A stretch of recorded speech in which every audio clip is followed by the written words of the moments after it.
dhalinyarada maanta idoohanay war moogay wixii dhacay ma dhalinyarada maanta idoohanay war moogay wixii dhacay ma idinkuna dhaciya buuq ayaa dhaxal la joogtaa kulkiinoo la qaybsaday idinkuna dhaciya buuq ayaa dhaxal la joogtaa kulkiinoo la qaybsaday odayadan dhamaasaane qabiilgeed uga duuxay iyo dhowranaysa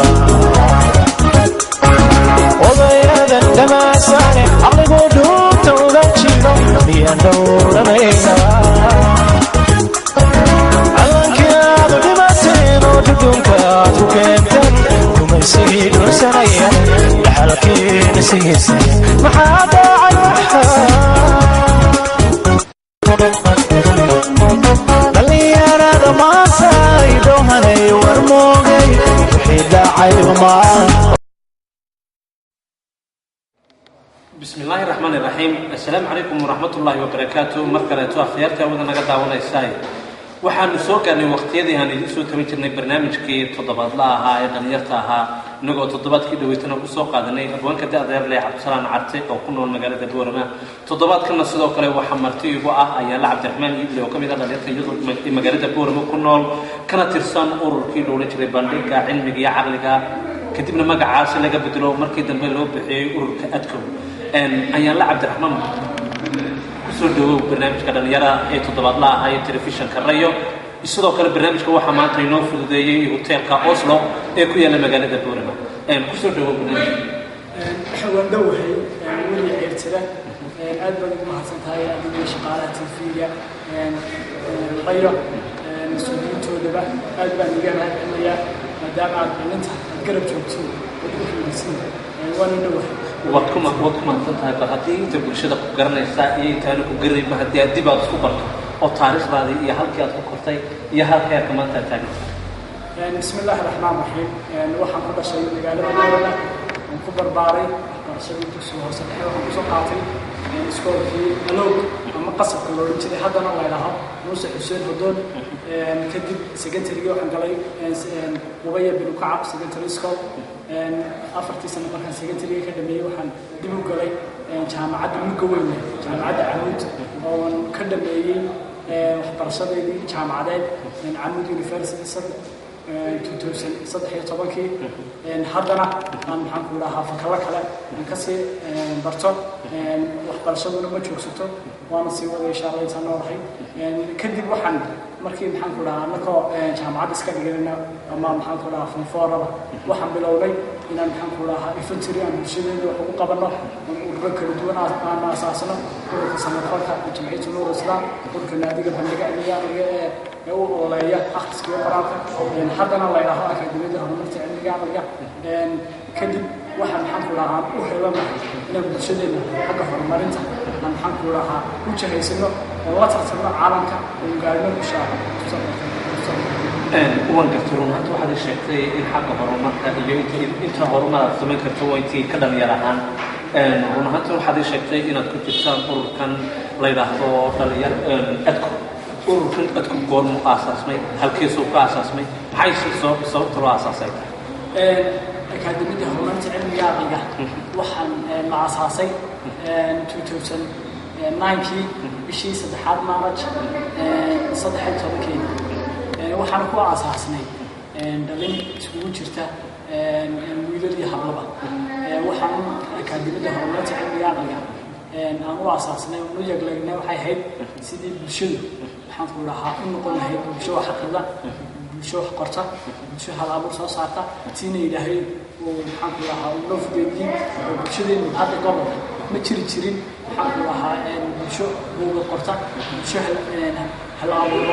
soo saarta hadda markii aan bilaabanay ilaahay wuxuu maxaan ku dhahaa oo saqay inaan maxaan ku dhahaa bulshadeenu bulsho wax wada akhris noqoto bulsho hal abuuro suugaan bulshadii oo aad u horumartay sidii maxaan ku dhahaa muddadii horeba maxaan ku lahaa xagga aqoontaba ugu horreysay haddana waxaan sii dhiirinay aayadda qur-aanka ee ah iqra akhriya sidaan waxu akhrin lahayn kadib qofku markuu wax akhriyo wuxuu qori lahaa hal abuur noqon lahaa maxaan ku lahaa bulshadiisa xagga horumarka maxaan ku lahaa ka shaqeyn lahaa waana ku maasantaa weli waan gartay guud ahaanba iyadoo daladu intaasi oo dhan ay qabato akaademiyadda akhriska iyo horumarinta sida dhalinyartu loo horumarinay waxay sheegtay xagga akhriska iyo gabayada iyo waxaasi oo dhan run ahaantii waxaa jirta dhalinyar fara badan oo gabayaa ah oo inta badan ay gabayo muhiimadoodu inay kusoo bandhigaan jecel kuwaasi maxaad ka taageertaan maxaa saad u qabataan aad baad u mahadsan tahay weli axmed ceeltire waxaan kuwaa ka taageernaa ciddii hala timaada waxaan sameynaa inaan barnaamij u qabanno haddii maxaan ku lahaa buug ay soo saaraan inaan maxaan ku lahaa barnaamij aan u qabanno hoolalka ugu waaweyn gobolka awdal ama degmada boorama oon usoo bandhigno maxaan ku lahaa hamigiisii iyo himiladiisiiba uu kusoo bandhigo hool intaasoo kun oo qof ay kasoo qayb galaan aqoon-yahanna hadday ahayd hadday maxaan ku lahaa uqaal ay tahay haddii maxaan ku lahaa ay bulshada dhinac walbaba ay tahay dhalinta iyo haweenkaba waxay kusoo bandhigaan maxaan ku lahaa wuxuu tusaa hibadu ilaahay siiyey si ay ugu baraarugaan dadka kale ee hibada ku jirta ee qarsoonee maxaan ku lahaa weli aan soo shacsaanay inay maxaan ku lahaa waxaan tusaale ugu noqonaa inay maxaan ku lahaa cid walbaba ay fagaaraha timaado ay ka hadasho horumarka iyo maxaan ku lahaa hadduu buuq qoray hadduu agwaan yahay hal abuun yahay hadduu hal abuun yahay hadduu maxaan ku lahaa ilaahay wax walba uu ku manaystay hibo ay ku manaystay ay tahay siduu usoo bandhigi lahaa ayaan maxaan ku lahaa aan ka taageernaa wixii maxaan ku lahaa macluumaad wixii horumarada garabkooda joogsanaa sidii anagaba bulshada reer awdal ay garab ahay ugu joogsadeen sidaas oo kale ayaan waan gartay hadda jeer waxyaabahaasi oo dhanood aad sheegtay waxay u baahan yihiin investment iyo maal kolka investment iyo maalka ka keenaysa waxaan ka helnaa taas xagga kharashka maxaan ku lahaa bulshada ama maxaan ku lahaa dadka aqoon-yahanada kala duwan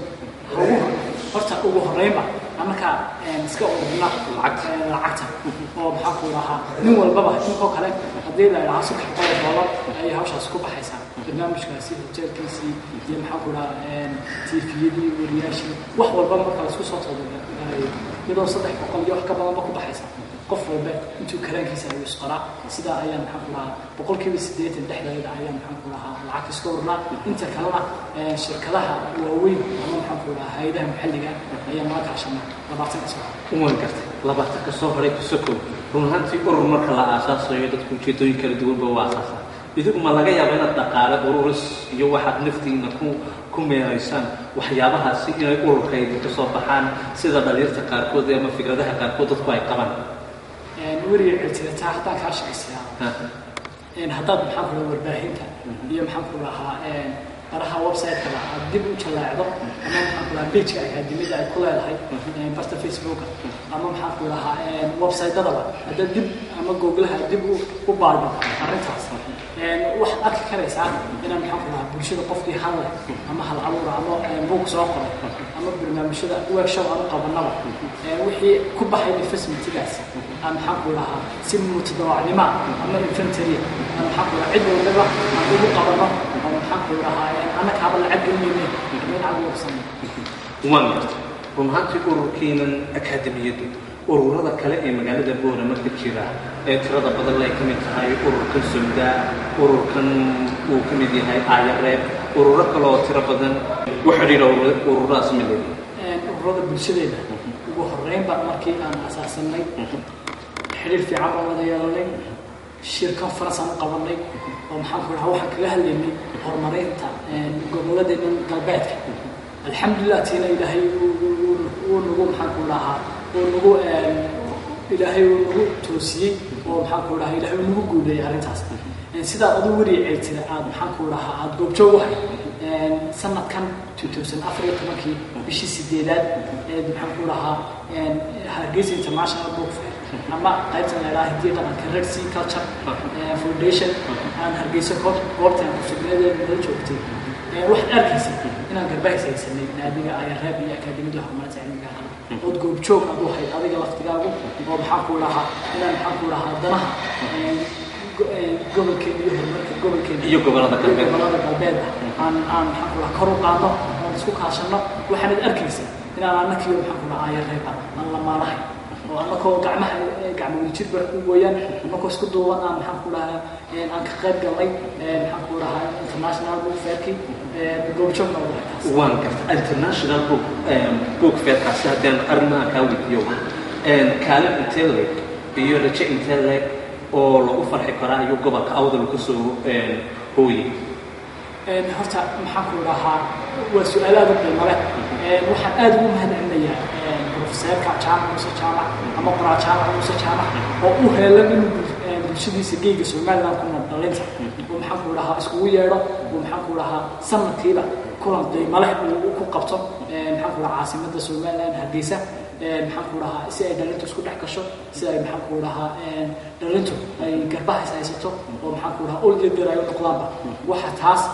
haddaas kale jaamac muuse jaamac iyo maxaan ku dhahaa macallimiinta la shaqeysa siciid saalax abwaan siciid jaamac xuseen intaba waan u mahadcelinayay ciddii garba muhiima u ah maxaan ku dhahaa kulamada dhalintu ay soo diyaarinayso run ahaantii kulamada dhalintu soo diyaarinayso intaasi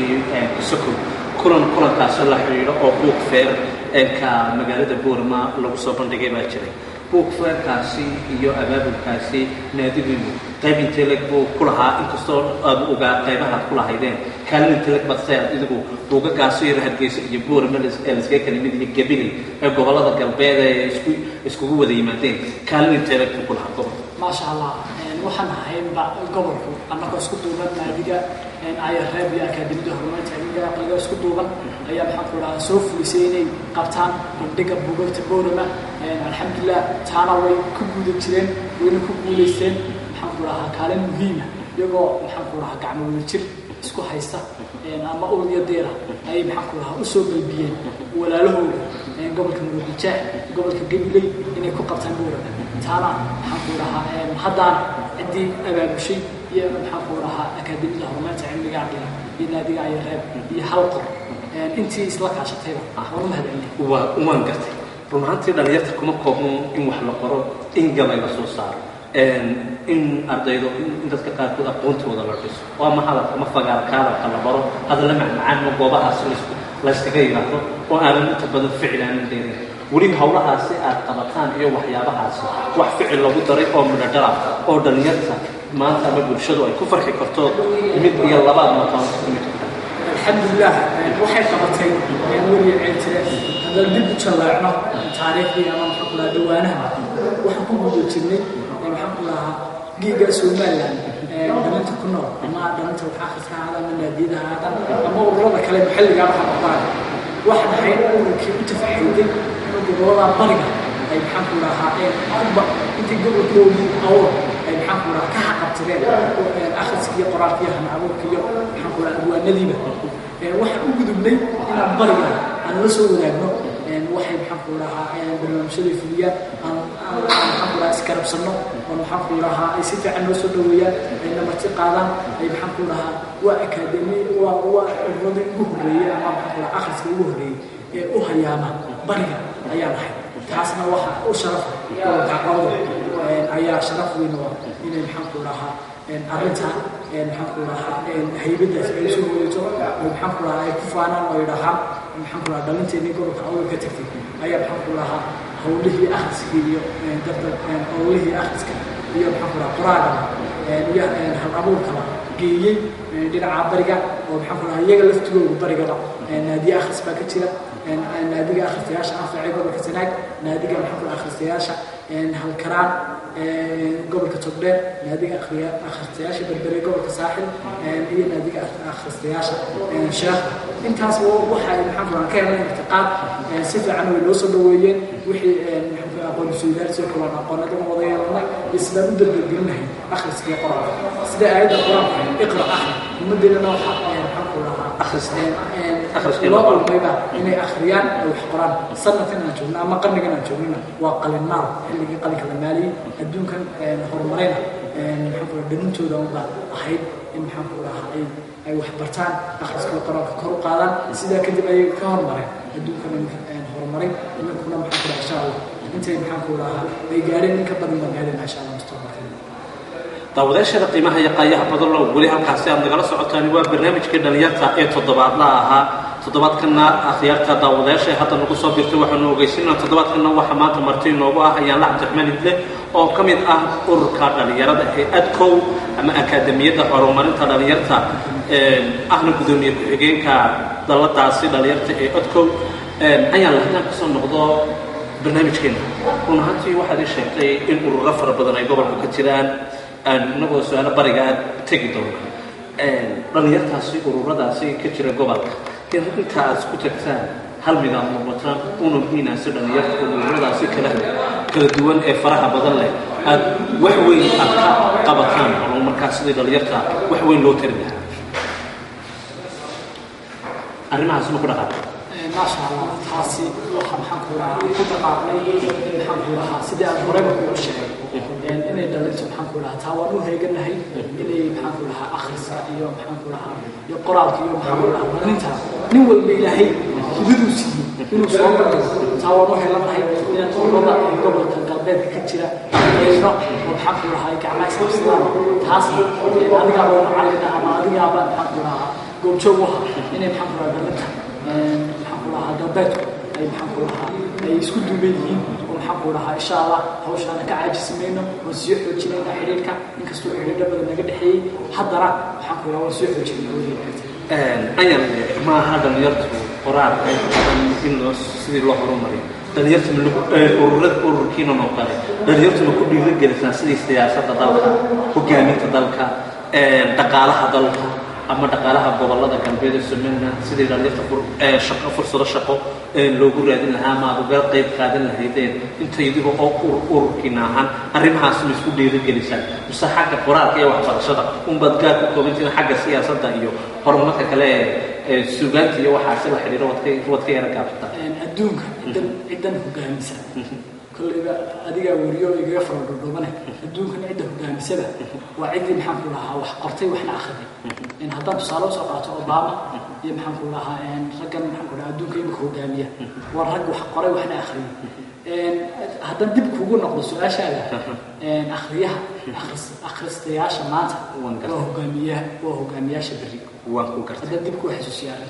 أخرستها مانتا وهو جامية بري مركها محمد لها بيشود إنه مخي أي وحخرده محن قولها أي العلم بدن يهبد ولا هيسي أي لا تماطل ما هو البلو كتايك هو محن قولها أو بيكسرها حق سياسة هذا النقطة حق تقارة هذا النقطة حق محن قولها هرمر بشدة هذا النقطة حق ولا سنة ربع هو هي جنبنا الدين كذا وحن محن قولها وحلوه جميلة وقدم على المال محن قولها الحمد لله حتى أنا محن قولها أنت أسبق ويكون احترام دورتي ما أنت أساسي محن قولها قبل الصومال أنا هذا أساسي واحد محن قولها إدي هجامين السبع دور كي هنا واحد هي وقبل أول وكهدي ومنطقة ومحنتي واحد تبادل هذا لا تقصون نقولي حاجة بري فرع سنة goboladaasi iyo berbera inaad gaadhayba ayaan halkaa ka dhadhansaday run ahaantii goboladaasi iyo gobolka awda uu muxuu kugu kala duwan yahay faraqa u dhexeeya ee populationka dhalinyar ahaan ku dhaqan gobolada galbeedka iyo bariga faraqa u dhexeeya waxa weeyaan inkastoo maxaan ku lahaa bulsho walbaba ay u heelan tahay qarnigan aan joogno inay wax barato inkastoo maxaan ku lahaa gobolkan galbeedka ومحن كلها وجوهري وحاجة وحبرشة إن حضنا محن كلها قبل والبابا محن كلها نغفر الجامعة محن كلها قبل السناك سدح جامعة البكيالة قبل التقدير إلى دور جامعة البكيالة بريقة دمبا قبل الصالة نقالي جامعة كلا هي كيالة مركا واحد أورنكها بشيء ذكر جيد سومالي ما جيد سومالي dadkii way maxaan ku lahaa xagga horumarka iyo xagga maxaan ku lahaa waxbarashada iyo xagga ganacsiga alxamdulillah korbay sanadahan ama qarniga ugu dambeeyay korbay kacay dhawaan waxaad safar ku tagtay gobolada bariga Soomaaliland sida baraha dhalinyartu ay ku kulantay Facebook oo kale ku arkay safarkaaga muxuu ku seeyay muxuu ka hadlayay waxaad soo martay goobo fara badan oo taariikh meeshii Soomaaliland lagu aasaasay la yiraahdo qabriga dadka reer Soomaaliland aabiyashada ay ku abtirsadaan ay ku aasan yihiin beelaha dir la isku yiraahdo oo kale dadkaasi waa ku gartay kolkaa goobahaasi oo kale safarkaas muxuu kuu khuseeyay adiga wadada wuxuu khuseeyay martiqaadan ka helay maxaan ku dhahaa naadiyada akhristayaasha gobolka Sanaag gobolka Togdheer gobolka Saaxib intii bariga xigtada martiqaadan ka helay sida maxaan ku dhahaa u dardargelin lahayd akhriska iyo qoraalka sida maxaan ku dhahaa tuulooyinka ama magaalooyinka maxaan ku dhahaa buugag ama qaybin lahayd sidii maxaan ku dhahaa akhriska iyo qoraalka ay maxaan ku dhahaa aan u sii xoojin lahayd sidii maxaan ku dhahaa hadan dib kugu jaleeco dhulkii taariikhana sidaan taariikha iyo maxaan ku dhahaa aan uga soo korlahayn akaademiyada horumarinta cilmiga waxay u asaasan tahay tayeynta ama ururinta hidaha iyo dhaqanka geeliga dadka afka Soomaaliya ku hadla ama maxaan ku dhahaa ururinta taariikha ay lahaayeen ummadda Soomaaliyeed waan gartay run ahaantii waxaad sheegtay inaad buugaag qaateen buugaagga maadeed hay'adeed bad ka hesheen mise buugaagii ay dhalinyarta gobolku ay qoreen unbad halkaasi adkeyseen bariga Soomaaliya alxamdulillah maxaan ku dhahaa buugaagda hay'ado ma jirin waxay ahayd dhalintii buugaagta qortay gobolada Soomaaliya ka jirtay sax maxaan ku dhahaa dhalinyartii qoraayada qalmaad ayaa nin walba maxaan ku dhahaa jeclaa inay dadka Soomaalidu ay afkooda Soomaaliga akhristaan oo buug walba oo afka Soomaaliga ku qoran aan maxaan ku dhahaa gobol walba aan hadiyad uga dhignay aan geeynin taas bay run ahaantii waxaa jirta dhalinyarta aad sidaa ku arkay hadin dhawid video dhexdaas ku arkay barta Facebook kulama aad la qaadateen dhalinyarta reer gaal oo naadiyada akhriska inuu ahaa haddana qaldanina jeclaa kulamadaas maxay ku saabsanaayeen maxaad ka wada hadashay kuwa kaas waxaa kulan aqooneed oo maxaan ku dhahaa ay weydaarsanayeen maxaan ku dhahaa galbeed ilaa bariga dadkii ka kala yimid maxaan ku dhahaa dalkaaga iyo deegaankaagii iyo maxaan ku dhahaa iyo isdhexgalkii bulshada geegan Somaliland ayaan lahayn xoojiya maxaan ku dhahaa ururada dhalinta mideeya maxaan ku dhahaa isdhexgalka iyo maxaan ku dhahaa wanaaga iyo maxaan ku dhahaa hilka bulshada iskugu imaada oo si aad ula jaan qaadina caalamka ayaha marka waxaan ka talinaynay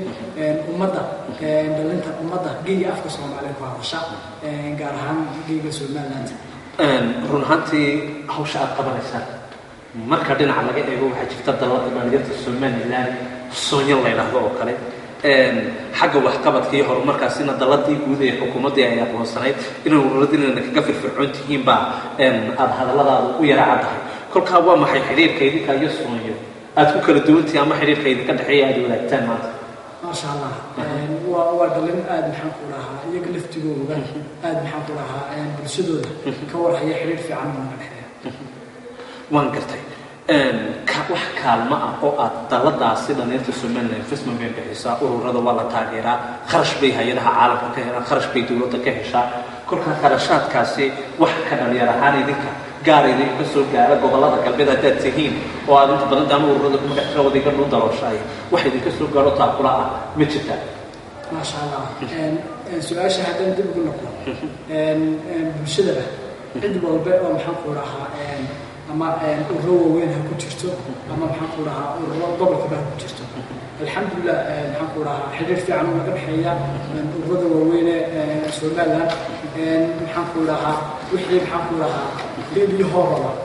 maxaan ku dhahaa cidii uu ilaahay gaarsiiyaba waa taana waan wada wadaagnaa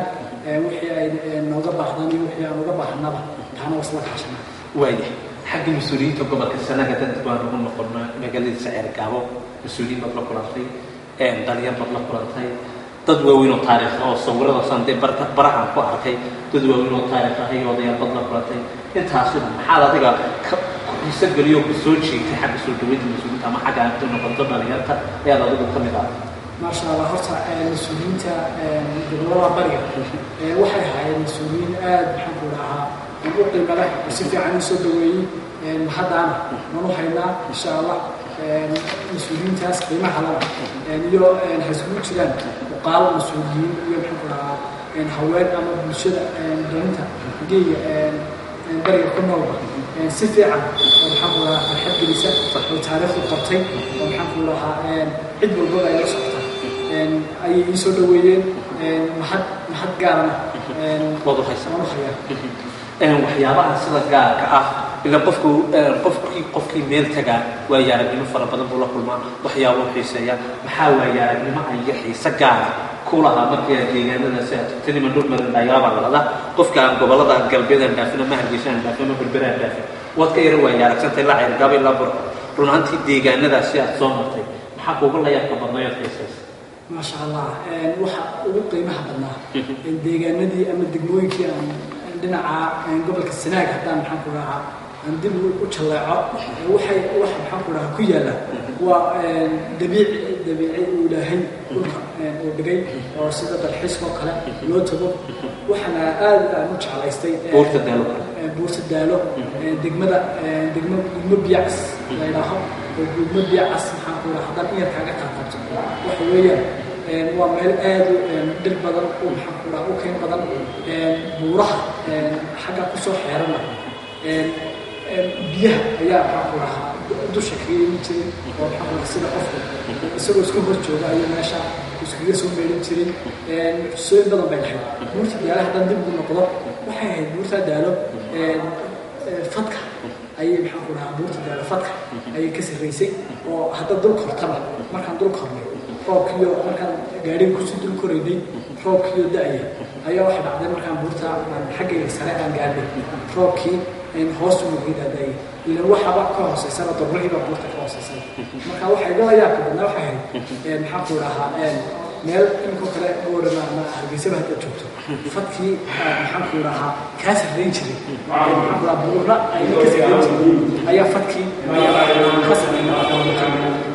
waxyaalaha ay xisageli iyo maxaan ku dhahaa taariikhda odayo badan oo ilaa 200 jir ayaa xagga ku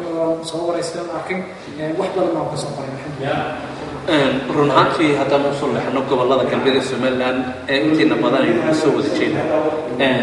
gobollada galbeed taariikh weyn bay leeyihiin dad waaweyn baa ku nool oo taariikhdii magaalada Boorama ama deegaanada kale ee taariikhda leh sayda ay ka mid tahay boqortooyin fara badan oo taariikhooda sii jiray waxyaabahaasi oo dhan isku daydeen inaad wax ka qortaan inta aydan tabarigaydan gudbin galbeedkiinii ma isku daydeen inaad wax ka qortaan aad baad mahadsantahay su-aasha akaademiyada horumarta cilmiga sidaan hore ugu sheegay waxay u aasaasan tahay tageynta ama urinta dhaqan dhigaalka ama maxaa wixii ilaahay lagu manaystay hadday tahay saylaha hadday tahay taariikhi hadal baayad waxaa ku lahaa buug looga qoray maxaa ku lahaa taariikho badan oo ku duugan maxaa ku lahaa jasiirada sacaadiin iyo maxaa ku lahaa meelihii maxaa ku lahaa hadal baayad looga jiray xagee laga xukumi jiray saylaha leh taas ma iluusanin taariikhdu way qoran tahay waana ka haynaa wax ururin iyo maxaa ku lahaa buug taariikhdii hadal baayad intaba waa laga hayaa haddii aan ku weydiiyo xaggiina ururkiina dadku intii u bandhiga cilmiga iyo caqliga ahaa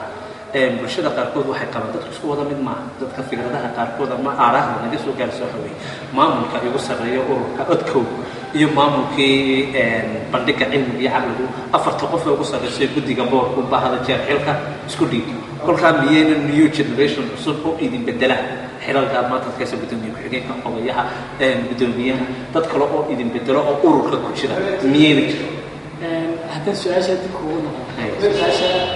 mar hore u wareysatay waad weydiisay markii horena waxaan ahaa maxaa ku lahaa mas-uulka ugu sarreeya cilmaha finance haddaan su-aasha dib kugu noqon qof walbaba xilkiisu wuu sii kordhayaa haddii maxaan ku lahaa dastuur baa loo yaala oo maxaan ku lahaa ciddii maxaan ku lahaa maxaan ku lahaa xilka qaban kartaba cidna kama hortaagna markaa qof mas-uul hadduu yahay maxaan ku lahaa anigu xilkii aan markii hore hay jiray maanta ma hayo ku kasii sarreysa maan hayaa maaha maxaan ku lahaa bulshada maxaan ku lahaa cid walba ururkeega ku jirtaba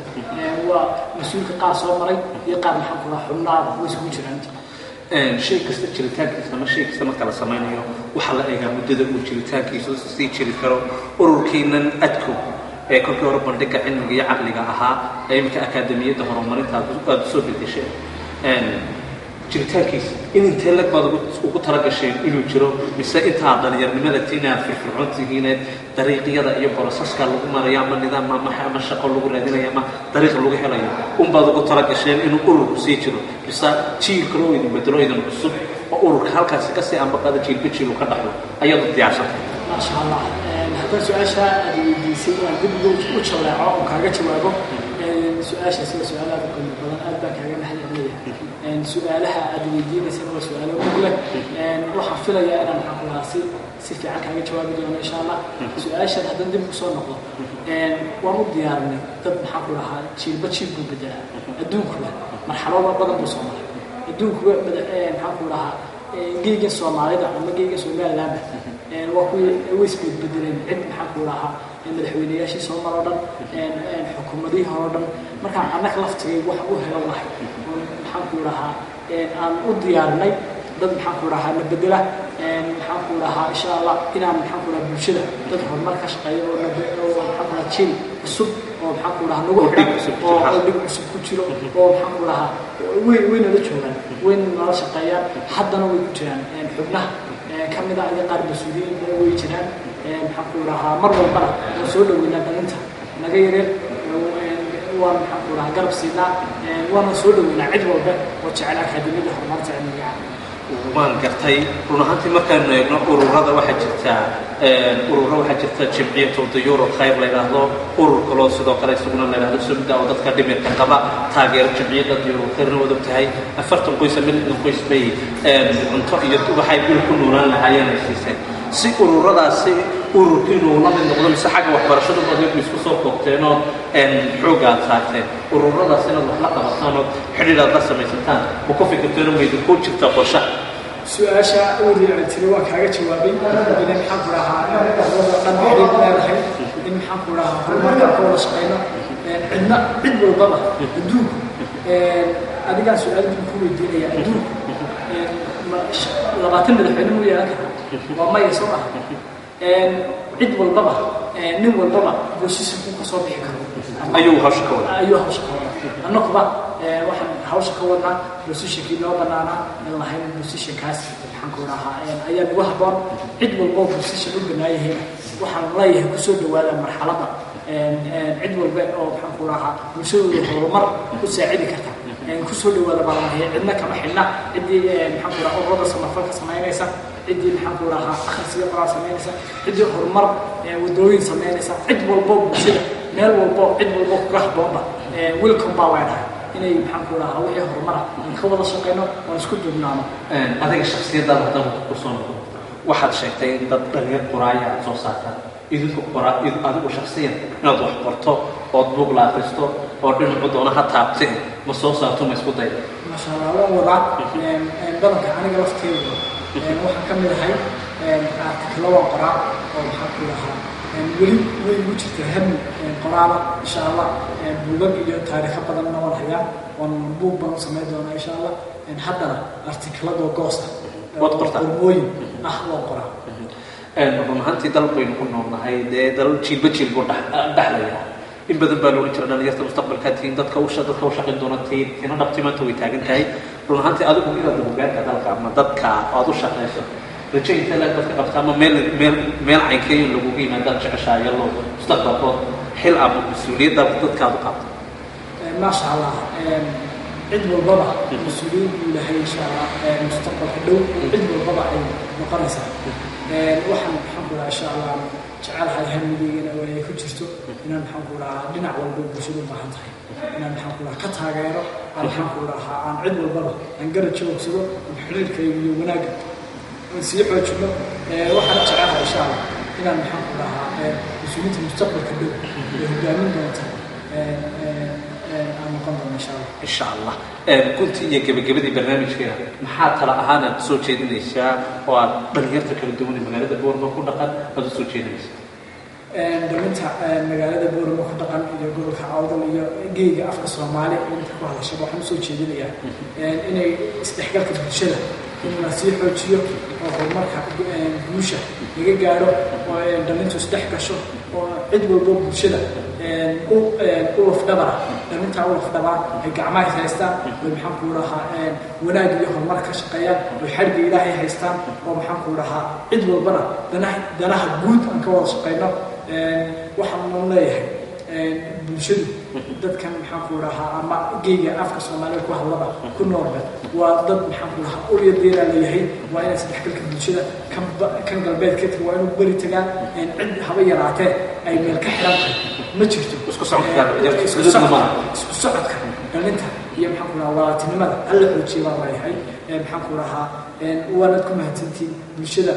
qiimaha iyo qaayaha leh maxaan ku dhahaa geega afka Soomaaliga ku hadashada iyo gobolkayga Awdo magaalada Boorama waxaan leeyahay guushu cid walba ku jirtaa aan istaageerno gacmaha qabsano assalaamu calaykum waraxmatullaahi ta'ala aad iyo aad baad mahadsantahay daawadashada qiimaha iyo qaayaha badalo barnaamijkeennii dhalinyarta iyo toddobaadla ahaa intaas ayaan kusoo gabagabaynayaa waa aniga yaayaan la Cabdiraxmaan sidoo kale kamardi Camaale Cabdi Cumar iyo xagga farsamada iyagu inaga taageerayeen Cabdiraxmaan Fataax Miye sidoo kale waxaan mahadnaq gaar ah iskala hotelka Oslo oo barnaamijka dhalinyarta ee toddobaadla ahaa noo fududay waa Bahdaraya TV iyo guud ahaan toddobaadkiisa dambe idinku dhaafaysa dhammaantiin ba amaana Allah sidaas inaba waxa uu salaam Raya TV oo mas'uuliyiinta iyo saaxiibkay wariyaasha iyo Nuruddin iyo Waaqimiye iyo mas'uuliyiinta wariyaasha dhan waxa la yahay jazakallahu khayr